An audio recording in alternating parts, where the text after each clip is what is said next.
الحمد لله رب العالمين وصلى الله وسلم وبارك على نبينا محمد وعلى آله وصحبه أجمعين ما بعد. La semaine dernière, on avait terminé l'histoire de Isa, de Maryam, de Zakaria et de Yahya alayhimus salam. Aujourd'hui, on entame l'histoire de Yusuf et de Yaqub alayhimus salatu wassalam. قال الشيخ السعدي رحمه الله قصة يوسف ويعقوب عليهما الصلاة والسلام. هذه القصة من أعجب القصص وذكرها الله جميعا وأفردها بسورة مطولة مفصلة تفصيلا واضحا قراءتها تغني عن التفسير، فإن الله ساق فيها حالة يوسف من ابتداء أمره إلى آخره وما بين ذلك من التنقلات واختلاف الأحوال، وقال فيها لقد كان في يوسف وإخوته آيات للسائلين. فلنذكر ما يستنبط من هذه القصة العظيمة من الفوائد فنقول مستعينين بالله. الشيخ السعدي dit donc l'histoire de Yusuf et de Yaqub alayhim as-salatu wassalam. Cette histoire fait partie des histoires les plus étonnantes qu'Allah Azza wa Jal a raconté dans sa totalité. Allah Azza wa Jal en a fait une sourate à part entière, une sourate longue et d'une précision manifeste. Le fait de lire cette sourate, sourate Yusuf, le fait de la lire fait en sorte que l'on n'ait plus besoin d'explications. Le simple fait de la lire suffit. Allah Azza wa Jal, dans cette histoire, a raconté la situation de Yusuf alayhi salam du début jusqu'à la fin et ce qu'il y a eu dans sa vie comme déplacement et comme retournement de situation. Allah Azza wa Jal dit, dans le verset 7 de Surat Yusuf, il y a vraiment en Yusuf et ses frères des signes pour ceux qui posent des questions. Ainsi, le Cheikh Saadi dit, nous allons donc citer ce que l'on retient de cette histoire immense comme morale et nous disons en demandant l'aide d'Allah Azza wa Jal ce qui suit. ذكر ما فيها من الفوائد.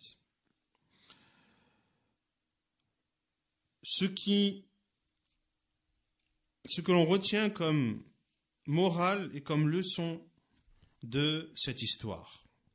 ومنها أن هذه القصة من أحسن القصص وأوضحها لما فيها من أنواع التنقلات من حال إلى حال، من محنة إلى محنة، ومن محنة إلى محنة ومنة، ومن ذل إلى عز، ومن أمن إلى خوف وبالعكس، ومن ملك إلى رق وبالعكس، ومن فرقة وشتات إلى انضمام وائتلاف وبالعكس، ومن سرور إلى حزن وبالعكس، ومن رخاء إلى جدب وبالعكس، ومن ضيق إلى سعة وبالعكس، ومن وصول إلى عواقب حميدة، فتبارك من قصها وجعلها عبرة لأولي الألباب.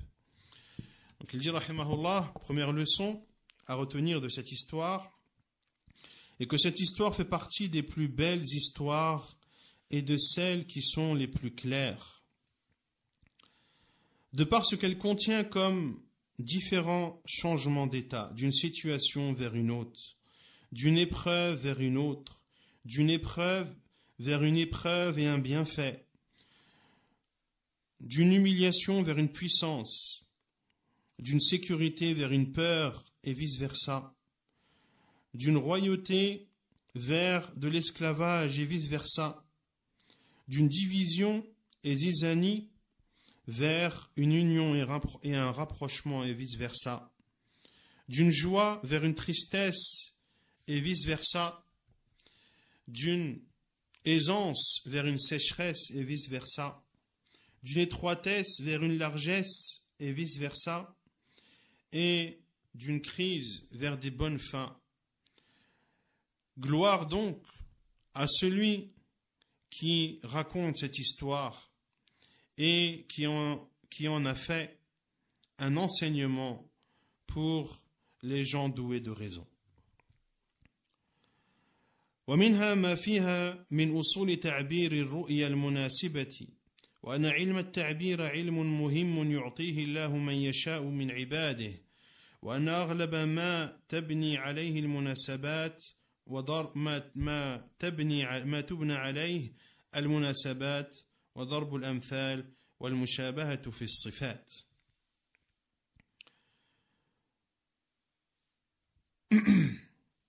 Ce qu'on le retient également de cette histoire de Yusuf alayhi salam est qu'elle contient les bases de l'interprétation des rêves et que la science de l'interprétation des rêves est une science importante qu'Allah subhanahu wa ta'ala accorde à qui il veut parmi ses serviteurs.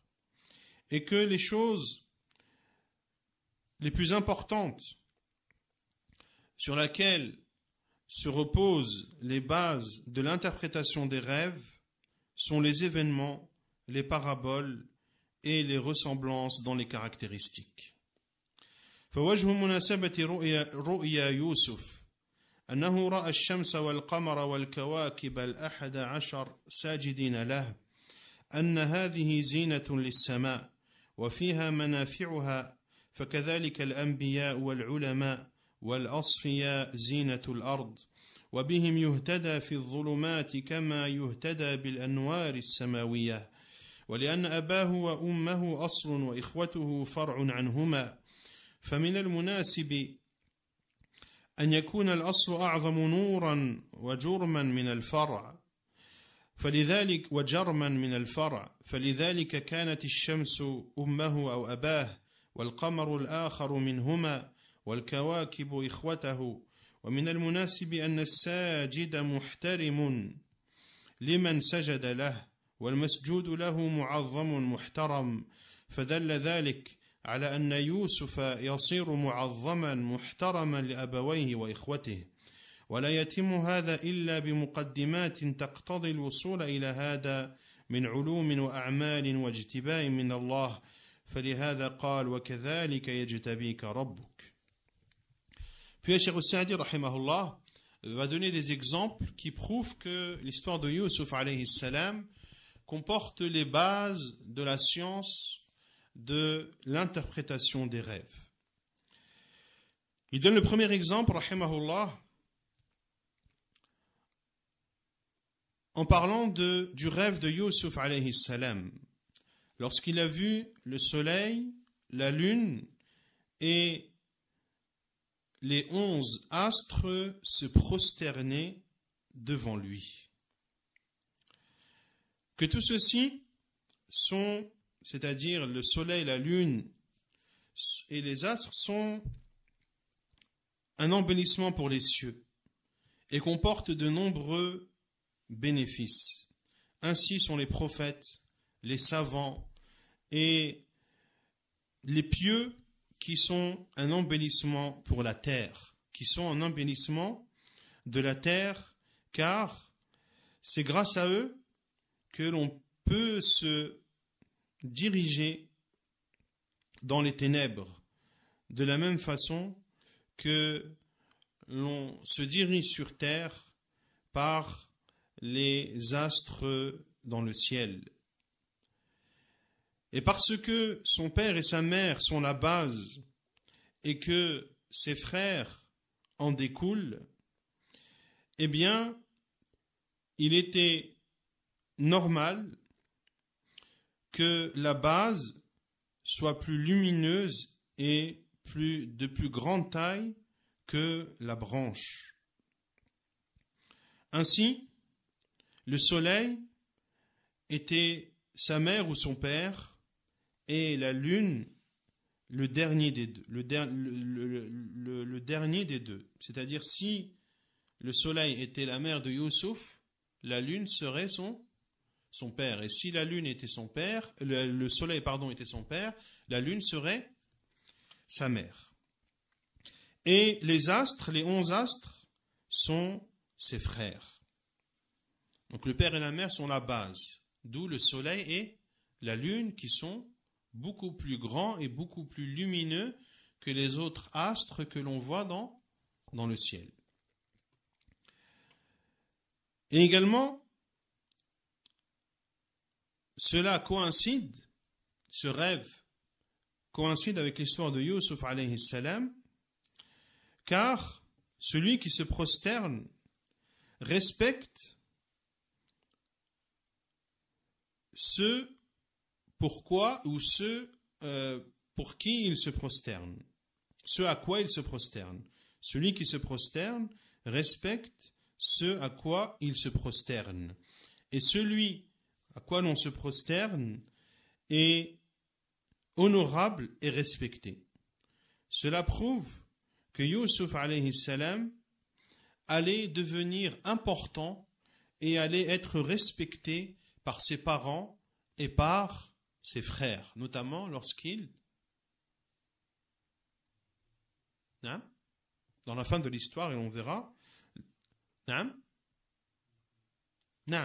lorsqu'il est devenu ministre de ce roi, que l'on verra Inch'Allah par la suite.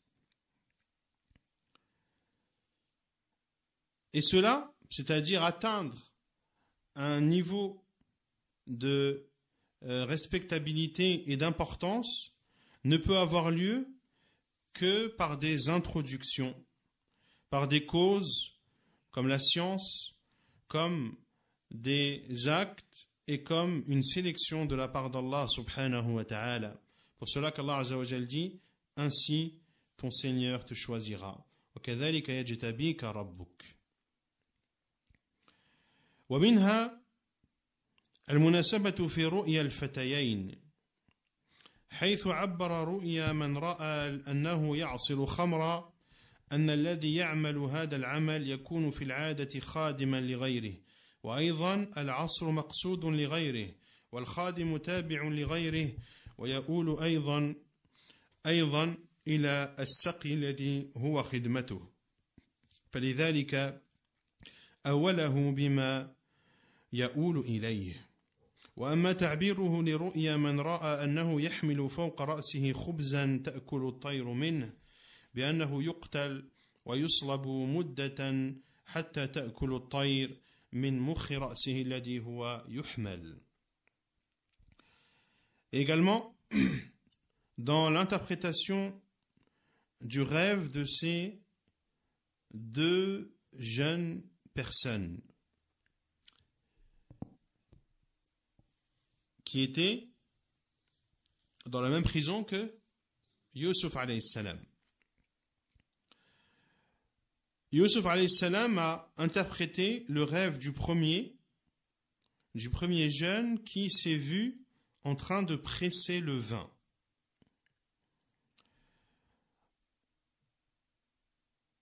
Et l'interprétation de Yusuf alayhi salam de ce rêve était, comme l'a dit Allah azza wa jal, Amma ahadukuma fayasqi rabbahu khamra. Quand à l'un d'entre vous, il servira du vin à son maître. Le rêve était qu'il s'est vu en train de presser le vin. Et Yusuf alayhi salam a interprété ce rêve en disant qu'il servira du vin à son maître. Comment est-il arrivé à cette interprétation? Cheikh Saadi dit, car celui qui fait ce genre de travail, le plus souvent, il travaille pour autrui. Celui qui presse le raisin, il le presse pour quelqu'un d'autre. Et également le fait de presser, l'on presse pour que autrui puisse boire. Or, celui qui travaille suit celui qui lui donne le travail. Et également la finalité de tout cela est qu'au final le vin soit servi. Pour cela que Yusuf alayhi salam a interprété ce rêve par la finalité de celui-ci, à savoir que s'il presse, c'est qu'il travaille au service de son maître et qu'au final, il va servir ce vin à son maître. Quant à son interprétation du rêve de celui qui s'est vu portant sur sa tête du pain et que les oiseaux mangeront de ce pain.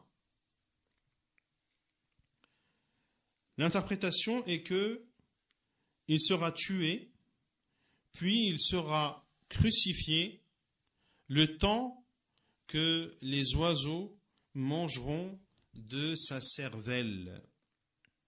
La cervelle qui est portée par la tête. La cervelle qui est portée par la tête. وعبر رؤيا الملك بالبقرات والسنبلات بأنها السنين المخصبة والمجدبة ووجه المناسبة أن الملك به ترتبط أمور الرعية ومصالحها وبصلاحه تصلح وبفساده تفسد فهذه نسبته إذ رأى هو الرؤيا وكذلك السنون بخصبها وجدبها تنتظم أمور المعاش أو تختل والبقر هي آلة حرث الأرض واستخراج مغلها والمغل هو الزرع فرأى السبب والمسبب فرؤيته السبع السمان من البقر ثم السبع العجاف والسبع السنبلات الخضر ثم سبع اليابسات أي لابد أن تتقدم السبع السنين المخصبات ثم تتلوها المجدبات وتأكل ما حصل فيها من غلال ولا تبقي إلا شيئا يحصنونه عنها وإلا فهي بصدد أكلها كلها. Et Yusuf alayhi salam a interprété le rêve du roi. Lorsqu'il a vu les vaches et les épis de blé.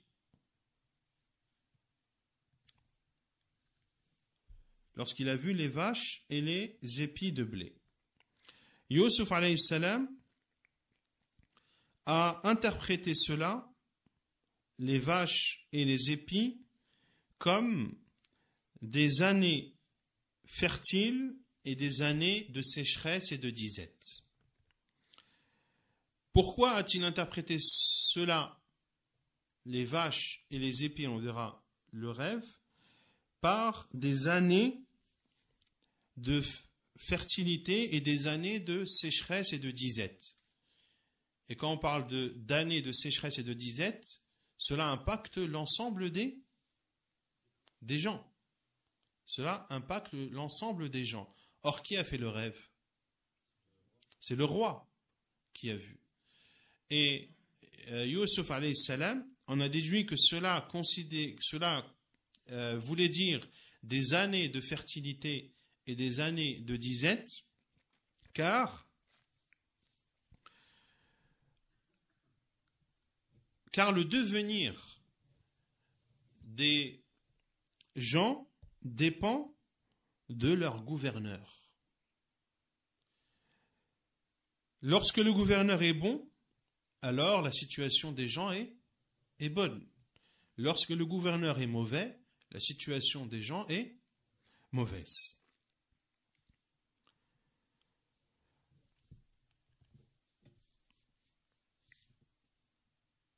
Et également,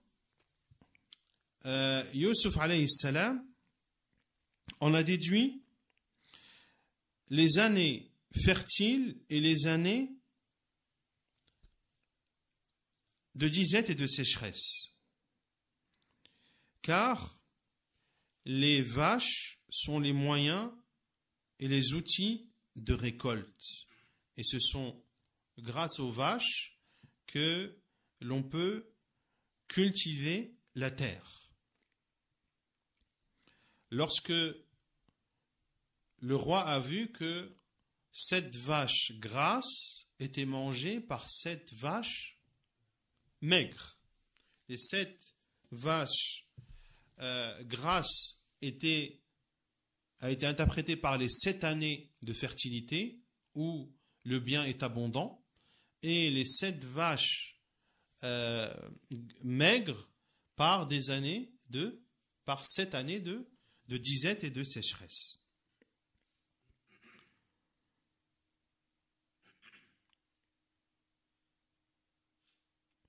Et le fait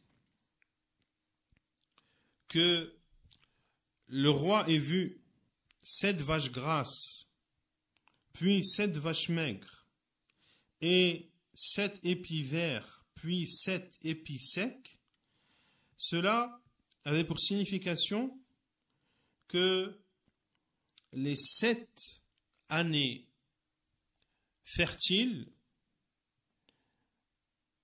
allaient être les premières, car il a vu les 7 vaches grasses se faire manger par les 7 vaches maigres. Donc, les 7 premières années seront d'abord des années de fertilité et d'abondance. Puis, elles seront suivies par 7 années de sécheresse et de disette.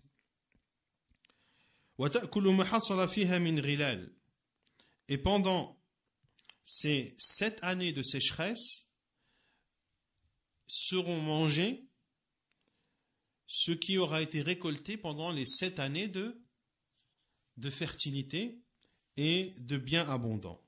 Et il ne restera que le peu qui est réservé pour la semence. Car il faut garder des graines pour pouvoir les semer les terres lorsque la pluie reviendra.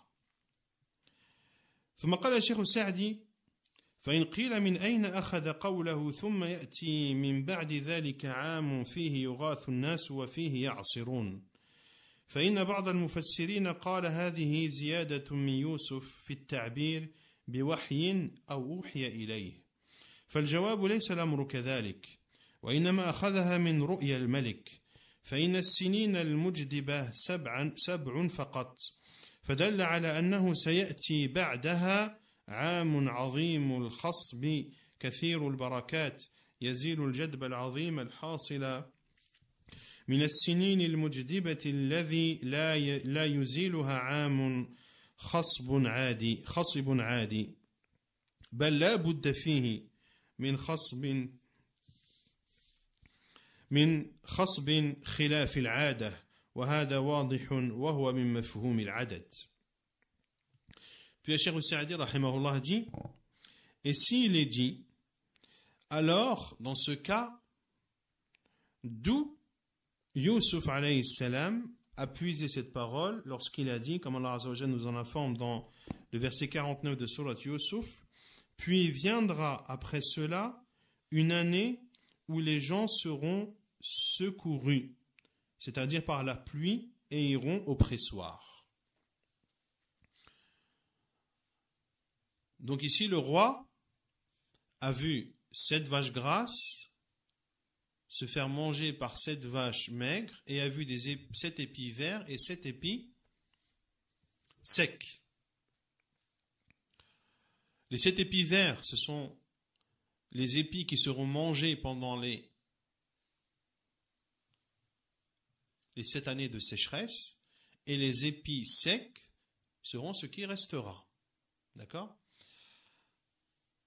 Ensuite, Yusuf a dit, puis viendra après cela une année où les gens seront secourus par la pluie et iront au pressoir.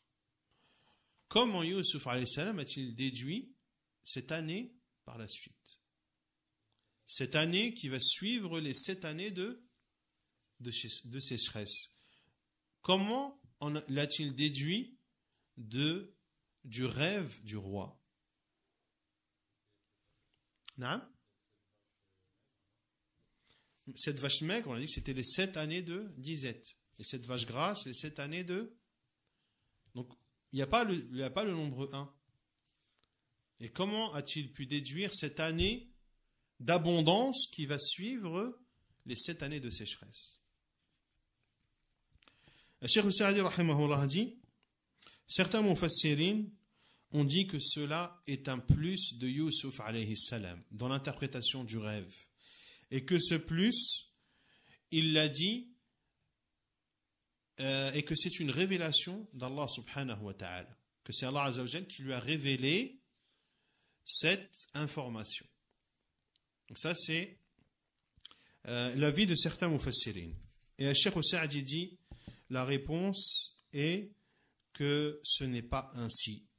Mais Yusuf alayhi salam a bel et bien déduit cela du rêve de ce roi.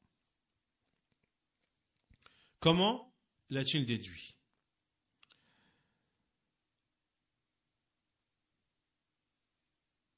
Les 7 années de sécheresse sont au nombre de 7 uniquement. Cela prouve qu'elles vont être suivies par des années où il n'y aura pas de sécheresse.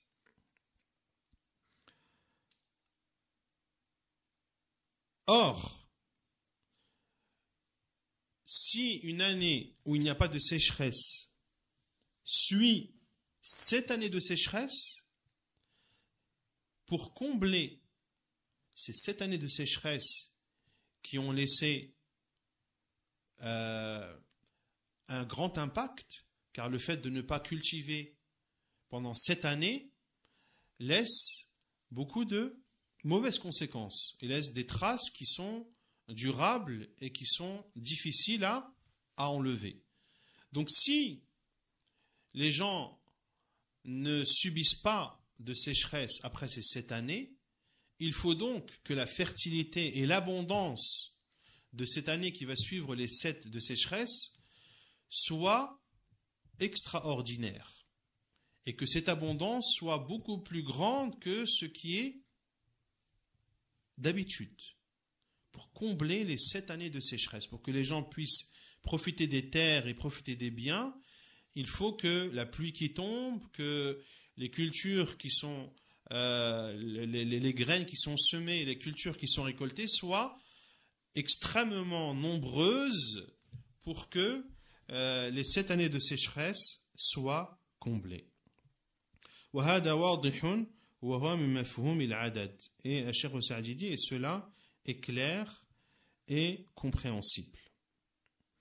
Et lorsqu'il a dit et ils iront au pressoir, ici les savants on dit que c'était comme Abdullah ibn Abbas, qu'ils allaient presser le raisin, d'autres ont dit qu'ils allaient presser le raisin et les olives pour en extraire l'huile notamment. ثم قال الشيخ السعدي ومنها ما فيها من الأدلة والبراهين على نبوة محمد صلى الله عليه وسلم حيث قص عليه هذه القصة المفصلة المبسوطة الموافقة للواقع التي أتت بالمقصود كله وهو لم يقرأ كتب الأولين ولا دارس أحدا كما هو معلوم لقومه وهو بنفسه أمي لا يقرأ ولا يكتب ولهذا قال ذلك من أنباء الغيب نوحيه إليك وما كنت لديهم إذ أجمعوا أمرهم وهم يمكرون. Également on retient de cette histoire qu'il y a dans cette histoire une preuve de la prophétie de Muhammad sallallahu alayhi wa sallam, car le prophète sallallahu alayhi wa sallam a raconté cette histoire de façon précise et de façon méticuleuse qui correspondait exactement à la réalité.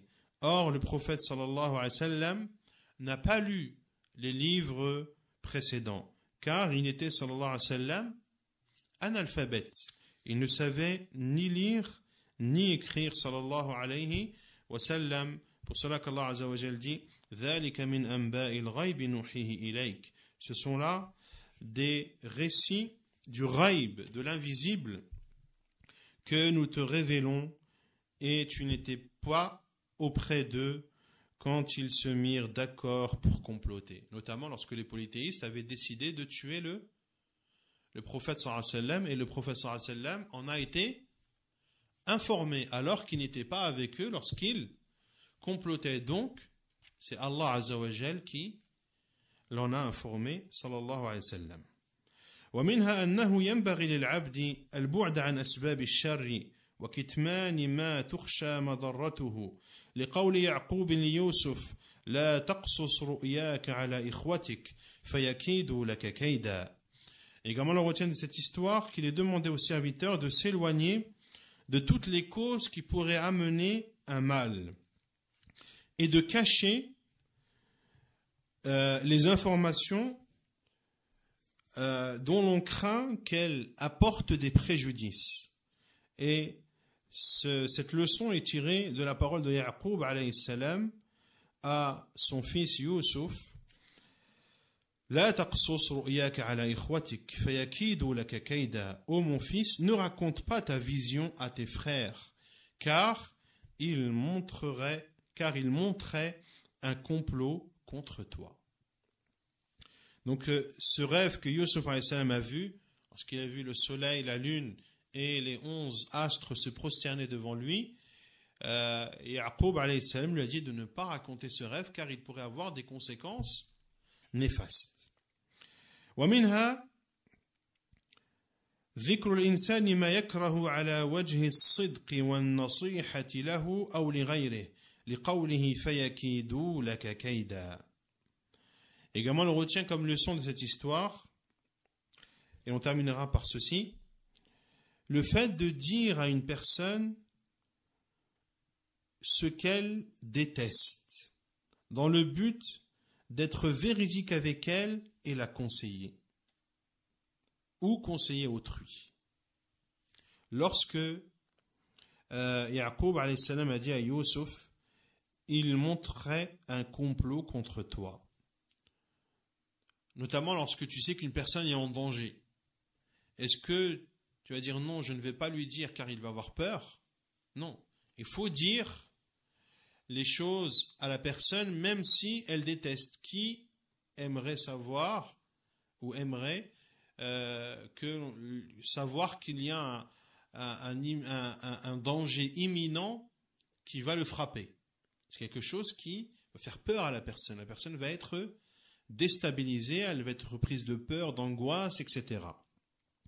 Or, lorsque cela est dit, non pas pour faire peur à la personne, mais pour la conseiller et pour être véridique avec elle, eh bien, il ne faut pas hésiter à le faire, comme Youssouf alayhi salam, comme Ya'qub alayhi salam a dit, il montrait un complot contre toi.